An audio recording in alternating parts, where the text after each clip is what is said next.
Hello दोस्तों, मैं हूं विशु और आप देख रहे हैं हमारा चैनल वे टू सक्सेस।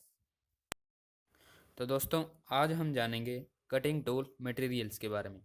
तो चलिए शुरू करते हैं। पहले हम जानेंगे टंगस्टन कार्बाइड के बारे में। टंगस्टन कार्बाइड बनता है कोबाल्ट पाउडर और टंगस्टन कार्बाइड क्रिस्टल को मिलाकर 1980 डिग्री पर सिंटर्ड कर दिया जाता है। तो दोस्तों, अगर आप नहीं जानते कि सिंटरिंग क्या होती है तो मैं आपको बता देता हूं कि सिंटरिंग में हम हार्ड पार्टिकल्स और बाइंडिंग पार्टिकल्स को मिलाकर एक रिक्वायर्ड कास्टिंग में रखकर प्रेस करते हैं और एक रिक्वायर्ड टेम्परेचर तक हीट करते हैं, जिसे हम सिंटरिंग बोलते हैं। टंगस्टन कार्बाइड की कटिंग स्पीड अबाउट 3 टाइम्स होती है that of high speed steel से, और हाई स्पीड स्टील की कटिंग स्पीड होती है मैक्सिमम 1.8 मीटर पर सेकंड। तो दोस्तों, अब बात करते हैं सीमेंटेड कार्बाइड्स की। सीमेंटेड कार्बाइड्स बनते हैं, इसमें हम hard particles of tungsten carbide, titanium carbide और टेंटेलम कार्बाइड के डालते हैं, और बाइंडिंग मेटल के तौर पर हम कोबाल्ट का यूज़ करते हैं।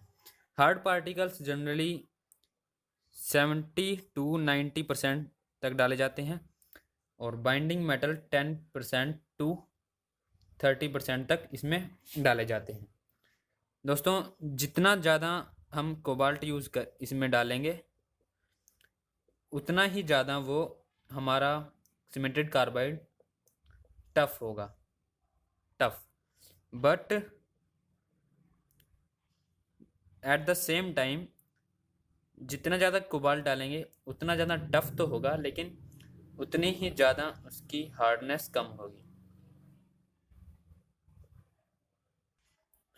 दोस्तों, सीमेंटेड कार्बाइड्स की रेड हार्डनेस, ये अपनी hardness up to 1000 degree Celsius तक रिटेन कर सकता है, और इसकी कटिंग स्पीड 5 to 6 टाइम्स होती है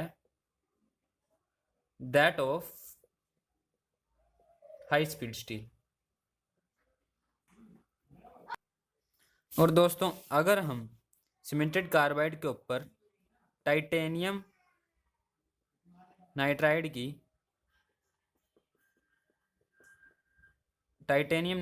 की अगर हम कोटिंग कर दें तो हम इसकी कटिंग स्पीड को 50% तक बढ़ा सकते हैं। 50% तक इसकी कटिंग स्पीड को बढ़ा सकते हैं, और साथ के साथ इसकी लाइफ भी बढ़ा सकते हैं। अब टाइटेनियम नाइट्राइड के बारे में अगर मैं आपको बताऊं तो ये एक एक्सट्रीमली हार्ड लेयर होती है, इसका कोफिशिएंट ऑफ फ्रिक्शन भी बहुत कम होता है। तो दोस्तों, अब बात करते हैं स्टेलाइट की। स्टेलाइट अलॉय होता है टंगस्टन, कोबाल्ट और क्रोमियम का। इसके अंदर बिल्कुल भी आयरन नहीं होता है, और ये कास्टिंग की प्रोसेस से बनाया जाता है। इसे हम फोर्ज्ड और रोल नहीं कर सकते, क्योंकि ये कास्टिंग से बनाया जाता है। मैं लिख देता हूं,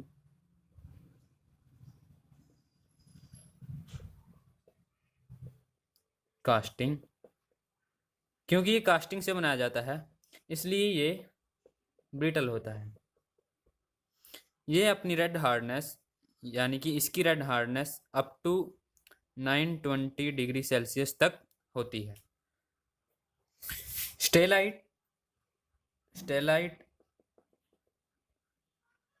हाई स्पीड स्टील जितना ही हार्ड होता है।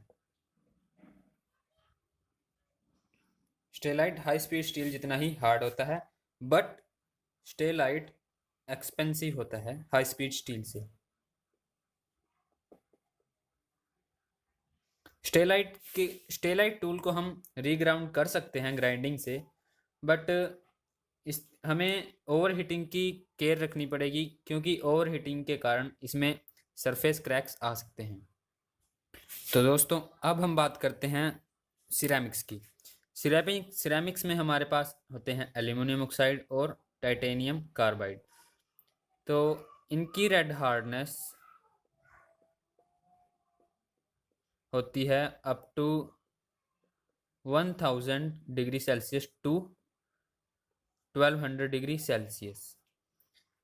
इनमें हम कूलेंट्स का यूज़ रिकमेंड नहीं करते हैं, क्योंकि इन्हें थर्मल शॉक से बचाना होता है।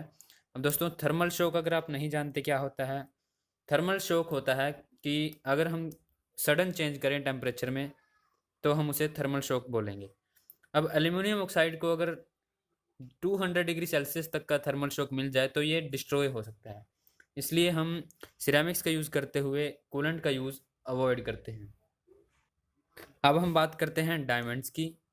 तो डायमंड्स आज के दिनों में बहुत यूज़ होते हैं, ज़्यादातर सिंथेटिक डायमंड यूज़ होते हैं जिनकी हार्डनेस अप्रोक्सीमेटली बिल्कुल सेम ही होती है नेचुरल डायमंड के।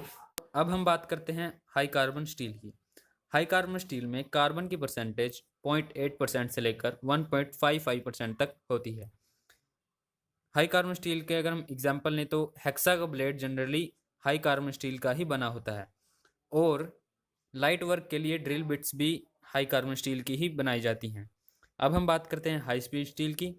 तो हाई स्पीड स्टील के लिए मैं एक अलग से वीडियो बना चुका हूँ, उस वीडियो का लिंक मैं आपको डिस्क्रिप्शन बॉक्स में दे दूंगा, आप उसे जाके चेक कर सकते हैं। तो दोस्तों, आज के लिए बस इतना ही। अगर आपको ये वीडियो अच्छा लगा हो तो लाइक करें, शेयर करें, और अगर आप आगे भी ऐसी ही वीडियोस पाना चाहते हैं तो हमारा चैनल सब्सक्राइब करें। तो दोस्तों, अब मिलेंगे अगली वीडियो में। Thank you.